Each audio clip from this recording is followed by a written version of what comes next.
Telugu Titans team అయితే తమ 14వ match అయితే రేపు బెంగాల్ వారియర్స్ తో అయితే ఆడబోతుంది. ఈ మ్యాచ్ గురించి అయితే మాట్లాడుకోబోతున్నాం. అలాగే తెలుగు టైటన్స్ టీం ఫ్యాన్స్ కి అయితే గుడ్ న్యూస్ కూడా ఉండడం జరిగింది.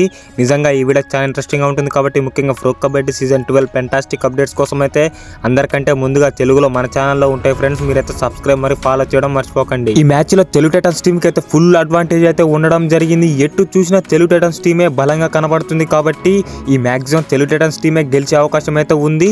ఒకవేళ గనక ఈ మ్యాచ్ మన తెలుగు టైటన్స్ టీం గెలిస్తే మాత్రం డైరెక్ట్గా టాప్ 8కి అయితే క్వాలిఫై అవ్వడం అయితే జరుగుతుంది ఫ్రెండ్స్. రేపైతే మన తెలుగు టైటన్స్ టీం గనక బెంగాల్ని ఓడిస్తే మాత్రం అఫీషియల్గా టాప్ 8కి అయితే క్వాలిఫై అవుతారు. ఈ మ్యాచ్లో తెలుగు టైటన్స్ టీంకి అయితే అడ్వాంటేజ్ అయితే ఎక్కువగా ఉండడం జరిగింది.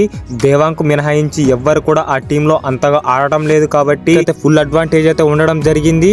ముఖ్యంగా ఈ మ్యాచ్లో ఎక్సలెంట్ బ్యాటిల్ అయితే చూడబోతున్నాం. అంకిత్ జగ్లన్ వర్సెస్ దేవాంగ్ దళాల్ మధ్యలో వీరిద్దరైతే ఇప్పటికి 10 సార్లు తలపడగా ఇందులో అంకిత్ జగ్లన్ ఏకంగా 8 సార్లు గెలవడం జరిగింది. కేవలం దేవాంగ్ దళాల్ 2 సార్లు మాత్రమే ఇతడిపై స్కోర్ చేయడం అయితే జరిగింది. ఈ బ్యాటిల్ అయితే ఇంట్రెస్టింగ్ గా ఉండబోతుంది. ఈ మ్యాచ్ లో రెండో బ్యాటిల్ చూసుకున్నట్లయితే భరత్ హుడా వర్సెస్ ఆశీష్ మాలిక్ వీళ్ళిద్దరి మధ్యలో కూడా ఎక్సలెంట్ గా ఉండబోతుంది. చూద్దాం ఫ్రెండ్స్, మరి ఈ మ్యాచ్ లో ఎవరు గెలుస్తారని మీరు అనుకుంటున్నారో కామెంట్ చేయండి.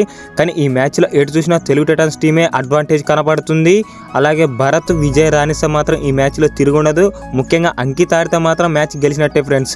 మరి మీరేమంటున్నారు అనేది కామెంట్ చేయండి. కానీ విని ఎరగని కబడ్డీ కంటెంట్ కోసం ఇప్పుడు మన అకౌంట్ ఫాలో మరియు సబ్స్క్రైబ్ చేసుకోవడం మర్చిపోకండి. నెక్స్ట్ వీడియోస్తో మీ ముందుకు వస్తా. మీ విజయ్ సైనింగ్ ఆఫ్.